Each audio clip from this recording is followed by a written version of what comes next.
Hello everyone, how are you? I think you all are fit and fine and now welcome again on my YouTube channel जिसका नाम है Max Elevation for every student. So now today we will discuss the some more concept of integration.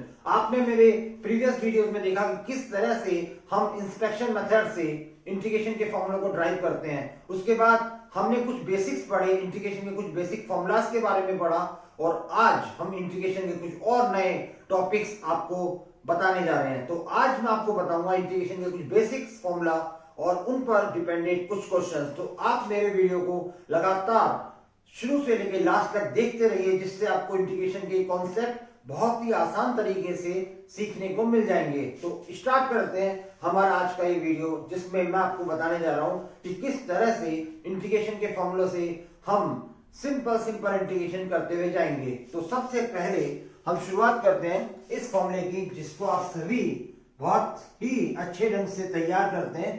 x raise to power n dx जिसका formula होता है x raise to power n plus 1 upon n plus 1 and you know that ये formula valid नहीं होता n की value -1 के लिए, यानी यहाँ पर -1 आपको नहीं रखना है. तो जितने भी पॉलिनोमियल टाइप के फंक्शन होते हैं, सपोज दैट अगर हमारे पास कोई फंक्शन है सिंपल सा x² प्लस x प्लस 1 और अगर हमें इसका इंटीग्रेशन करना है तो इट इज वेरी सिंपल.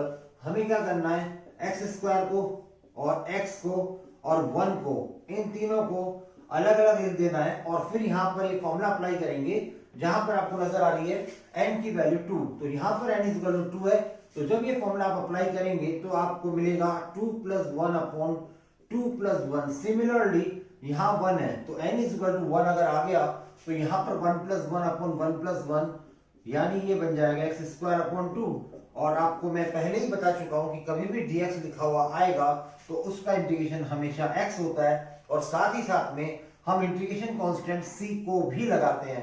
क्यों लगाते हैं इसका मैंने आपको अलग से वीडियो बनाकर समझा दिया है. तो आप आई बटन दबाकर c के कॉन्सेप्ट को भी समझ सकते हैं. उसके बाद आप इसको थोड़ा सा सिंप्लीफाई करिए. x³ upon 3 x² upon 2 plus x plus c, it is your required answer. So it is a very basic question of integration. Now let's see the another question. Suppose करो अब की बार रूट x है और यहाँ पर x plus 1 dx है, यानी आपको इस फंक्शन को इंटीग्रेट करना है. तो अब क्या करेंगे, सबसे पहले इस रूट x को अंदर मल्टीप्लाई कर देंगे और आप सभी जानते हैं रूट x का मतलब हाफ पावर होती है. तो जब हाफ पावर इस 1 पावर से मल्टीप्लाई होगी then it become 3/2 means 1 power plus half power that will become 3/2 power. और जब इस हाफ पावर को हम 1 से मल्टीप्लाई करेंगे तो only x raise to power half ही आएगा. अब अगर आप चाहें तो इन दोनों को सेपरेट कर सकते हैं, x रेज़ टू पावर 3/2 को अलग और x raise to power half को अलग. अब जैसा कि मैंने कहा कि n इज इक्वल टू -1 के अलावा ये फॉर्मूला सभी पावर्स के लिए वैलिड है. तो यहाँ पर n की वैल्यू आ गई 3/2. आप देख रहे होंगे तो ये फॉर्मूला जब लगेगा 3/2 प्लस 1 अपॉन 3/2 प्लस 1, तो हमें यहाँ पर ये फॉर्मूला अप्लाई करना है 3/2 प्लस 1 अपॉन 3/2 प्लस 1. और अगर आप इसको कंपैरिजन करेंगे इससे तो n इज इक्वल टू यहाँ पर कितना आ गया, हाफ आ गया. So we will get here x raise to power half plus 1 upon half plus 1. It is very simple calculation, you know that very well. अगर आपको 3/2 में 1 को ऐड करना आता ही है then it become 5/2 divided by 5/2 and here it is 3/2 divided by 3/2 and now by reciprocal to both values you will get this term. आप इनका reciprocal कर देंगे, ऊपर आ जाएगा ये 2. अब आप चाहें तो इन दोनों में से x रेज़ टू पावर 3/2 और 2 को कॉमन ले सकते हैं. It is not compulsory, it is optional. तो क्या बचेगा 1/5 हियर, 5/2 में से 3/2 कॉमन आ गया, then there are only x is left and there are only 1/3 is left plus c which is your required answer. So now you see these two question. बहुत ही simple तरीके से हमने इन दोनों क्वेश्चंस को यहाँ पर किया है. इंटीग्रेशन का basic formula x raise to power n जो सबसे बेसिक फॉर्मूला होता है हमने यहाँ इसे अप्लाई किया है इन दोनों क्वेश्चंस के अंदर. तो जितने भी इस तरह से आपको पॉलिनोमियल फंक्शन दिखाई दे, चाहे वो 1 डिग्री वाले हो, 2 डिग्री वाले हो, 3 डिग्री वाले हो, तो उन्हें आप इस फॉर्मूले से बहुत आसानी से कर सकते हो. जैसे यहाँ पर 2 डिग्री वाला पॉलिनोमियल एक्सप्रेशन यहाँ पर है तो यहाँ पर हमने इस फॉर्मूले को अप्लाई किया। इसी तरह के कई क्वेश्चंस हम इस फॉर्मूले से कर सकते हैं। Now let's see these two questions. अभी मैंने आपको इंटीग्रेशन के कुछ बेसिक क्वेश्चंस ही बताए हैं, अब मैं आपको थोड़ा सा आगे बढ़ता हुआ ले जा रहा हूँ। अब नेक्स्ट टाइम हमारे पास सपोज करो क्वेश्चन है, suppose you want to integrate this value root X plus 1 upon root x whole square. So now what is the integration of this one? You see that there are whole square. So first of all you open this whole square. You know that a plus b whole square is a square plus 2ab plus b square. So it become a square plus 2ab, it is a and it is b, and b square, it means 1 upon root x square. Okay, after that you know very well कि root के ऊपर जब भी square होता है तो ये root हट जाता है, then you will get x, root x से रूट x कट गया 2 and here you will get 1 upon x only, and now you separate these all terms x dx, and you learn that every time you write this 2 before the integration sign, यानी ये 2 integration के sign के बाहर आएगा हमेशा, ये ध्यान रखना। आप कांस्टेंट वैल्यू को हमेशा कोशिश करें कि आप इंटीग्रेशन के साइन के बाहर लिखें। एंड नाउ यहां पर है 1 पावर, तो फॉर्मूला अप्लाई करेंगे वो प्रीवियस वाला 1 plus 1 upon 1 plus 1 that is x2 upon 2। यहां dx का इंटीग्रेशन x होता ही है।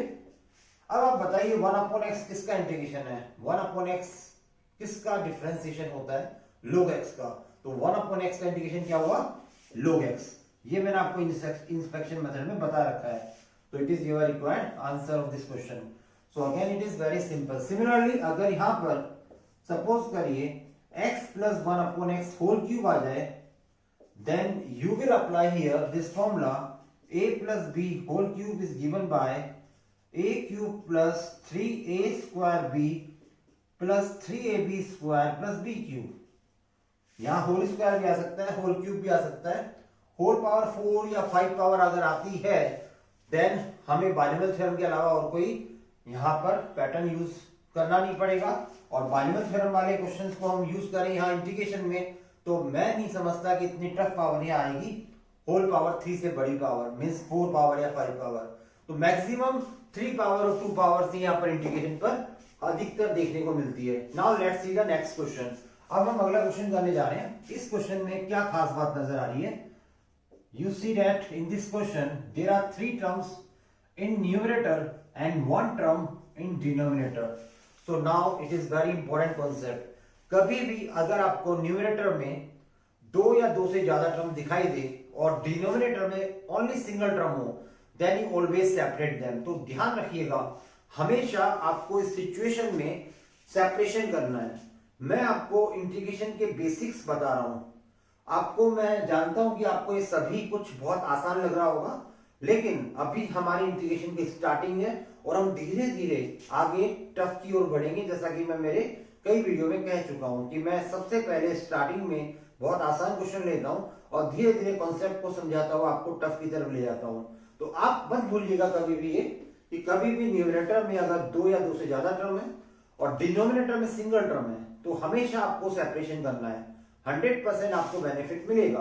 तो यहां पर आपको सेपरेशन करना है इस तरह से, x square upon x, 2x square upon x and 5 upon x. Separation करने के बाद जो टर्म कट रही है उस जगह आप कट कर दीजिएगा। यहां पर ओनली x है, it is not 2x square. यहां पर x से x कैंसिल हो जाएगा, then you will get x dx। जैसा कि मैंने कहा 2 को आप बाहर लिखिएगा, dx, यहां 5 को बाहर लिखिएगा, 1 upon x dx। So now you will get x square upon 2, यहां पर हो जाएगा x और यहां पर हो जाएगा 5 log x which is your answer. तो ये बहुत ही आसानी से आपका आंसर आ चुका है।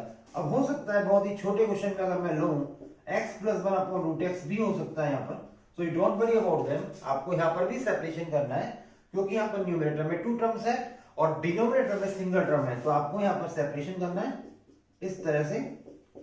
अब सेपरेशन करने के बाद आप इन पावर को सॉल्व करिएगा। ये 1 पावर है और ये हाफ पावर है। 1 में से हाफ पावर को लेस करेंगे, then you will get half power, और ये जो हाफ पावर है जब ये ऊपर आएगी तो ये माइनस हाफ बन जाएगी क्योंकि 1 अपॉन रूट एक्स का डायरेक्ट कोई इंटीग्रेशन होता नहीं है। अब आप x raise to power n plus 1 upon n plus 1 का फॉर्मूला अप्लाई करिए। n is equal to half है तो आपको मिलेगा 3/2 डिवाइडेड बाय 3/2।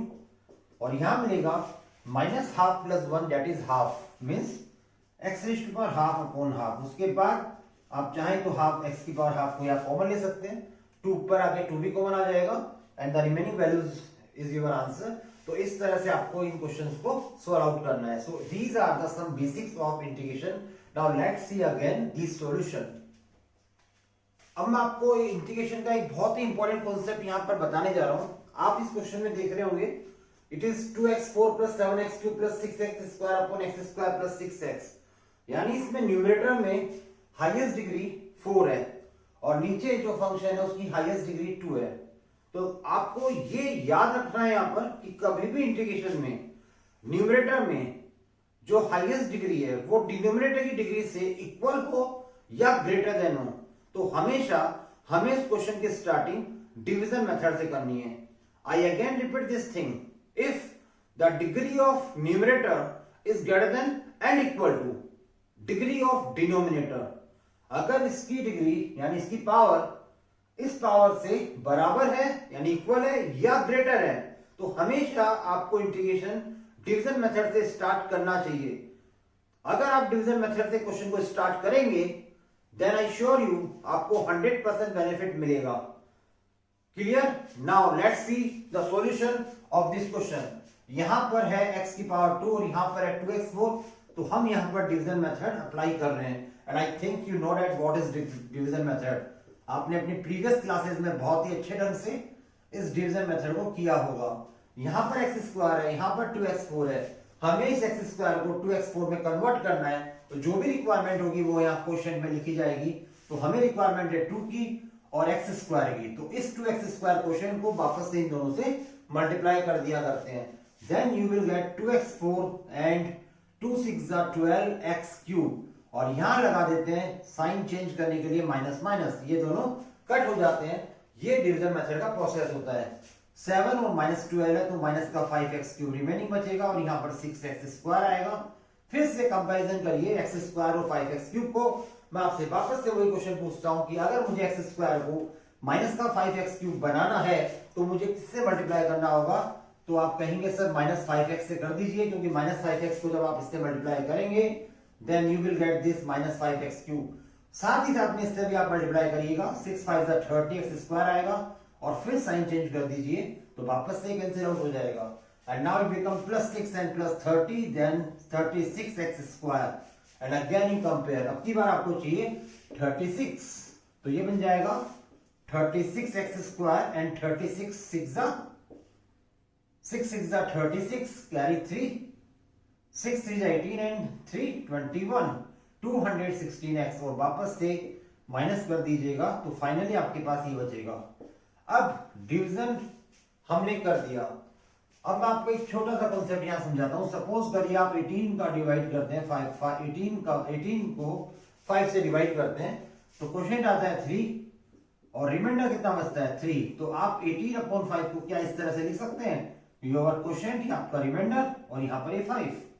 अगर आप इसको यू लिख सकते हैं तो इसको भी इसी पैटर्न पे लिखने की ट्राई करिए। यह आ गया आपका question 2x square minus 5x plus 36, फिर आपका reminder 216x divided by this one x square plus 6x।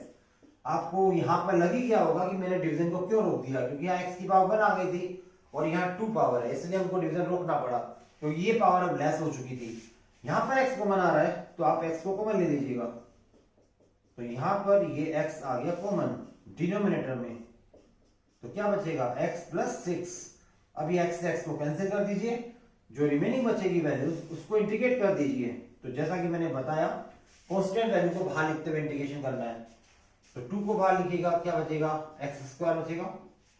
यहां पर 5 को बाहर लिखिएगा तो ओनली x बचेगा अंदर x dx, ये पूरा 36 बाहर आ जाएगा तो 36 dx, और यहां पर 216 बाहर आ जाएगा तो यहां बचेगा dx upon x plus 6। Okay, अब आपको पता है इसका इंटीग्रेशन होता है x 3/3, किस वाले फॉर्मूले से किया n plus 1 upon n plus 1 से। यहाँ x की पावर 1 है तो 1 प्लस 1 अपॉन 1 प्लस 1, यहाँ dx का x होता ही है और अब बताइए यहाँ पर इंटीग्रेशन क्या होगा, dx अपॉन x प्लस 6 में आप जानते हैं यहाँ पर x की पावर 1 है, अगर आपको dx अपॉन x का इंटीग्रेशन log x याद है तो उसी तरह से dx अपॉन x प्लस 6 का इंटीग्रेशन होगा log of x plus 6 plus c, which is your required answer of this question. So it is very fantastic question. बहुत ही अच्छा क्वेश्चन हमने ये सॉल्व किया है। इस क्वेश्चन की खास बात क्या थी कि यहाँ पर न्यूमरेटर की जो डिग्री थी वो डिनोमिनेटर से ग्रेटर थी, इसलिए हमने इस डिवीजन मेथड को यहाँ यूज किया। और आपको हर बार ये डिवीजन मेथड यूज करना है जहां भी ऐसा हो रहा हो, आप ये बात बिल्कुल ध्यान रखिएगा। Now again you see this solution. अभी आपने डिवीजन मेथड का क्वेश्चन देखा, अब हम एक और डिवीजन मेथड का क्वेश्चन करेंगे जिसमें हम सीखेंगे कि हम डिवीजन करते कब हैं। तो अभी हमने देखा न्यूमरेटर की जो डिग्री होती है अगर वो डिनोमिनेटर की डिग्री से ग्रेटर है या इक्वल है तो हमेशा हम डिवीजन मेथड यूज करेंगे। Now let's see the question. अब एक बार एक और क्वेश्चन देखिए, सपोज करिए इस बार क्वेश्चन है x4 plus 1 upon X square plus 1। इस बार आप देख रहे हैं डिग्री ऑफ न्यूमरेटर 4 है और डिग्री ऑफ डिनोमिनेटर 2 है, तो डेफिनेटली यहां पर डिवीजन होगा। एक्स स्क्वायर प्लस 1 का हम डिवीजन करेंगे x4 प्लस 1 में, यहां पर इन दोनों का कंपैरिजन होगा। क्वेश्चन में आएगा एक्स स्क्वायर और एक्स स्क्वायर इन दोनों से मल्टीप्लाई होगा, then you will get x4 plus X square, उसके बाद साइन चेंज होगा, ये दोनों कैंसिल होंगे और फिर minus x square plus 1 remaining बचेगा। फिर से कंपैरिजन होगा, इस बार -1 आएगा, -1 को वापस से इन दोनों से मल्टीप्लाई किया जाएगा, फिर से साइन चेंज होंगे, फिर से कैंसिल होंगे और फाइनली आपके पास रिमाइंडर 2 आ जाएगा। अब इसको लिखते किस तरह से, सबसे पहले क्वेश्चन लिखते हैं एक्स स्क्वायर माइनस 1, फिर ये रिमाइंडर लिखते हैं और फिर ये वैल्यूज लिखते हैं एक्स स्क्वायर प्लस 1 और हमें इस पूरे का इंटीग्रेशन करना होता है। यानी आपका ये जो क्वेश्चन था पूरा ये अब इसमें रिड्यूस हो गया। अब इसको इंटीग्रेशन करना बहुत आसान है, एक्स स्क्वायर को अलग इंटीग्रेट करिए, 1 को अलग करिए, यहाँ 2 को बाहर लिखिए क्योंकि कांस्टेंट है और यहाँ रह जाएगा dx upon X square plus 1। ये डायरेक्ट फॉर्मूला है X raise to power n का, तो ये बन जाएगा 2 प्लस 1 यानी x3 अपॉन 3, dx का हो जाएगा x और ये भी आपको याद होगा डायरेक्ट इसका फॉर्मूला है, ये डायरेक्ट फॉर्मूला है tan इनवर्स x का प्लस का c और ये आ गया हमारा आंसर। तो it is very simple question for you. तो आपने देखा कि हमने बहुत ही आसान तरीके से डिवीजन मेथड लगाकर इस क्वेश्चन को किया। इस तरह से आपको ये ध्यान रखना है कि न्यूमरेटर की पावर अगर ग्रेटर है या इक्वल है तो हमेशा यहां से स्टार्ट करोगे तो आपको 100% बेनिफिट मिलेगा। Now let's see the another question. अब देखिएगा एक और क्वेश्चन करते हैं, वो जो डिफरेंट टाइप का क्वेश्चन है, ये यहां पर है a raise to power x plus b raise to power x whole square divided by a raise to power x b raise to power x। यहां पर हमें इसका इंटीग्रेशन करना है। So in this question you open this whole square and you will get a raised to power 2x b raised to power 2x plus twice of a raised to power x b raised to power x upon a raised to power x b raised to power x। and now which method is suitable to solve this question? आपको जैसा कि मैंने अभी थोड़ी देर पहले पिछले question में बताए थे कि अगर न्यूमरेटर में ज्यादा टर्म्स हैं और डिनोमिनेटर में सिंगल टर्म है तो हमेशा आप सेपरेशन करेंगे। तो यहाँ पर भी सेपरेशन होगा a raise to power 2x के अपॉन में a raise to power x b raise to power x का, b raise to power 2x के अपॉन में भी a raise to power x bx आएगा और इसके भी अपॉन में a raise to power x and b raise to power x आएगा। और यहाँ जब आप सेपरेशन करेंगे तो ये इससे कैंसिल आउट हो जाएगा और यहाँ बचेगा only a raise to power x upon b raise to power x। यहाँ b raise to power x cancel हो जाएगा, यहाँ ये रह जाएगा और यहाँ पर दोनों कैंसिल हो जाएंगे और 2 रिमेनिंग रह जाएगा। अब यहाँ पर इसको सिस्टमैटिक पैटर्न में लिखने के लिए हमने लिखा a upon b raise to power whole x, okay, और ये सेपरेट कर दिया। यहाँ पर हमने लिखा b upon a whole power x dx और यहाँ 2 को बाहर और ये dx हो गया। अब आपको पता होगा it is the direct formula of a raise to power x। a raise to power x का डायरेक्ट फॉर्मूला क्या होता है, a raise to power x upon log a। तो ये बन जाएगा a raise to power x upon log a, a means a upon b। Similarly here यहाँ पर बन जाएगा a raise to power x upon log a, log a means b upon a, यहाँ पर a की तरह वर्क कर रहा है तो ये b अपॉन a आ गया और it is your direct formula, dx का x होता ही है और ये प्लस का c हम लगा ही देंगे। जैसा कि आपको पता है प्लस का c क्यों लगाते हैं, इसके लिए मैं प्रीवियस वीडियो बना चुका हूं। तो इस तरह से इन क्वेश्चंस को हम करेंगे। ये जितने भी क्वेश्चन मैंने आपको इस वीडियो में बताए हैं these are the basic questions of integration. Integration के बहुत ही बेसिक क्वेश्चंस हैं। अब नेक्स्ट वीडियो में क्या आएगा, नेक्स्ट वीडियो में हम बहुत ही इंपॉर्टेंट यानी इंटीग्रेशन के जो ट्रिग्नोमेट्रिक फंक्शन होते हैं, आप जानते हैं ट्रिग्नोमेट्रिक फंक्शन कितने अच्छे होते हैं और उनका इंटीग्रेशन हम किस तरह से करेंगे वो हम नेक्स्ट वीडियो में सीखेंगे। और एक और इंपॉर्टेंट मेथड आने वाला है नेक्स्ट वीडियो में, वो है सब्स्टिट्यूशन मेथड, जो इंटीग्रेशन की जान है। जिसने सब्स्टिट्यूशन मेथड सीख लिया तो उसको इंटीग्रेशन आ गया, ऐसा कहते हैं। तो बहुत ही जल्द नेक्स्ट वीडियो आपके सामने आएगा। तो मैं आज इस वीडियो को यहीं पर एंड कर रहा हूं और आप सभी से कह रहा हूं कि अगर आपको मेरे वीडियो पसंद आ रहे हैं तो आप चैनल को सब्सक्राइब जरूर करिएगा और इन वीडियो को ज्यादा से ज्यादा शेयर जरूर करिएगा, क्योंकि ऐसे इंपॉर्टेंट वीडियो और इतने आसान ढंग से समझाने में आपको ये मैथ्स एलिवेशन चैनल हमेशा आपके साथ खड़ा रहेगा। तो आपको इस चैनल को सब्सक्राइब करना है और ज्यादा से ज्यादा इस वीडियो को शेयर करते रहना है। So now good bye and take care.